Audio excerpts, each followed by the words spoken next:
అధికార విపక్షాలు బీసీలపై ఫోకస్ చేశాయి. బీసీలకు ఇచ్చిన హామీలను కూటమి సర్కార్ తుంగలో తొక్కిందని, బడుగులకు స్థానిక సంస్థల రిజర్వేషన్లోనూ అన్యాయం చేసే కుట్ర జరుగుతోందన్నారు వైసీపీ నేతలు. బీసీల హక్కుల సాధనకు కూటమి ఇచ్చిన హామీలు అమలు కోసం ఉద్యమ కార్యాచరణ రూపొందిస్తామన్నారు వైసీపీ నేతలు. ఇక మరోవైపు బీసీలకు వైసీపీ ద్రోహం చేస్తుందన్నారు కూటమి నేతలు. రెండేళ్ల కూటమి పాలనలో బీసీలకు తీరని అన్యాయం జరిగిందన్నారు వైసీపీ నేతలు. వచ్చే నెలలో విజయవాడలో వైసీపీ బీసీ నేతల సమావేశం నిర్వహిస్తామన్నారు జోగి రమేష్.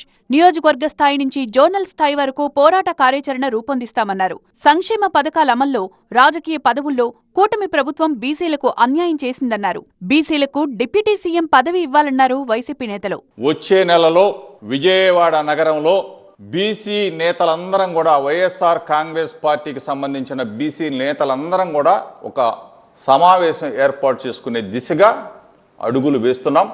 రేపు రాబోయే రోజుల్లో జోనల్ వారీగా ఈ కార్యాచరణ తీసుకెళ్ళబోతా ఉన్నాం. జోనల్ స్థాయి నుంచి నియోజకవర్గాల స్థాయిగా తీసుకువెళ్ళి బలహీన వర్గాల అందరం ఒక్కతాటి మీదకు వస్తాం. కూటమి సర్కార్ ఇచ్చిన హామీలు నెరవేర్చకపోతే బలహీన వర్గాల ఆగ్రహం చవిచూడాల్సి వస్తుందన్నారు మాజీ మంత్రి పిల్లి సుభాష్ చంద్రబోస్. బ్యాక్వర్డ్ క్లాస్ ప్రతినిధులుగా వారికి ఇచ్చిన హామీలు నిలబెట్టకపోతే ప్రశ్నించవలసినటువంటి పూచి మా మీద ఉంది. తప్పకుండా ప్రశ్నిస్తాం. ఇంకా దాన్ని విస్తృతంగా ప్రచారం చేస్తాం. దాన్ని మీరు ఒకసారి వెంటనే చేసిన సరిదిద్దుకుంటారా, లేక ఇంకా మమ్మల్ని అణచడానికి ప్రయత్నం చేస్తారో మరి మీరే నిర్ణయించుకోవాల్సిందిగా మరి వారిని కోరుతూ ఉన్నాం.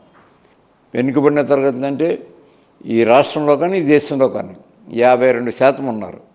ఈ 52% వెనుకబడిన తరగతులకి మరి మీరు, అలాగే షెడ్యూల్ కాస్ట్ వారికి కూడా 25% వారు కూడా ఉన్నారు. ఏమాత్రం అన్యాయం జరిగినా ఏదో ఒకరోజు మరి రోడ్డు మీదకి వచ్చి అందరం కలిసి కూడా దీని మీద మరి ఉద్యమం చేయదలుచుకున్నాం. 52% ఉన్న బీసీలకు అంతే స్థాయిలో రిజర్వేషన్లు కల్పించాలి అన్నారు మాజీ మంత్రి చెల్లుబోయిన వేణుగోపాల్. ఇవాళ రేపు జరిగే ఎన్నికలకి నేను డిమాండ్ చేస్తా ఉన్నాను. గత ప్రభుత్వంలో భారతదేశానికి ఆదర్శంగా కులగణన చేసినటువంటి రాష్ట్రం వైఎస్ జగన్మోహన్ రెడ్డి గారి ప్రభుత్వం. అక్కడ మీ దగ్గర లెక్కలున్నాయి, ఆ లెక్కలన్నీ బయటకు తీయండి. 52% జనాభా ఉన్నటువంటి బీసీలకు ప్రపోర్షనేట్గా రిజర్వేషన్ ఎలా కల్పిస్తారో చెప్పండి. ఆ రోజు మోసం చేయడానికి మీరు చెప్పినటువంటి మాటల్ని ఇవాళ అడుగుతున్నారు. లోకల్ బాడీస్లో జరిగేటువంటి ఎన్నికల్లో దానిపై కూడా చర్చ చేయాల్సిన అవసరం ఉంది. అందుకే ఇవాళ బీసీలు గళమెత్తుతా ఉన్నారు. బీసీలకు మేలు చేసే పార్టీ టీడీపీ అన్నారు మంత్రి సవిత. బడుగుల అభ్యున్నతి కోసం కూటమి ప్రభుత్వం కృషి చేస్తుందన్నారు. మరి బ్యాక్వర్డ్ కాదు, ఈ బీసీలే ఈ రాష్ట్రానికి బ్యాక్ బోన్. ఈ రాష్ట్రాన్ని ఆంధ్రప్రదేశ్గా మార్చడానికి మరి బీసీలు బ్యాక్ బోన్గా తయారు కావాలనే లక్ష్యంతోనే ముందుకెళ్తున్నామన్న విషయం కూడా తెలియజేస్తూ, సింహభాగం వేశారన్న విషయం కూడా తెలియజేస్తూ, కూటమి ప్రభుత్వం వచ్చిన తర్వాత మొదటి బడ్జెట్లో 35,000 కోట్లు బీసీలకు కేటాయించారు.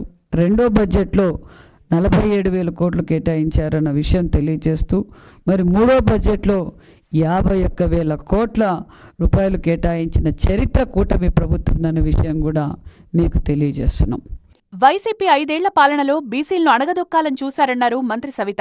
మరి ఆ బిల్డింగ్ శాంక్షన్ చేయడంలో అందులో 70-80% అయిపోయిన ఎంజేపీ గురుకుల పాఠశాలలు మరి 19 నుంచి 24లో నా బీసీలు అని చెప్పి ఓటేయించుకున్న జగన్మోహన్ రెడ్డి గారు మరి ఆ బిల్డింగులు అంటే బీసీ బిడ్డలు చదివితే బీసీ బిడ్డలపై ఎంత కక్ష ఉందో ఇదొక నిదర్శనం అనే విషయం కూడా మీకు తెలియజేస్తున్నాం. ఎందుకంటే 70-80% అయిపోయిన బిల్డింగులు జగన్మోహన్ రెడ్డి గారికి రంగులు మార్చుకోవడం తెలుసు, ప్రజల సొమ్ముతో దుర్వినియోగం చేసుకోవడం తెలుసు, ఆయన ఫోటోలకు మరి పిచ్చితో ఫోటోలు వేయించుకోవడం తెలుసు. అవి ఏవైతే 80-70% అయిపోయిన బిల్డింగులు గాలికి వదిలేశారు. స్థానిక సంస్థల ఎన్నికలకు ముందు అధికార విపక్షాలు బీసీలపై ఫోకస్ చేయడం చర్చనీయాంశమైంది.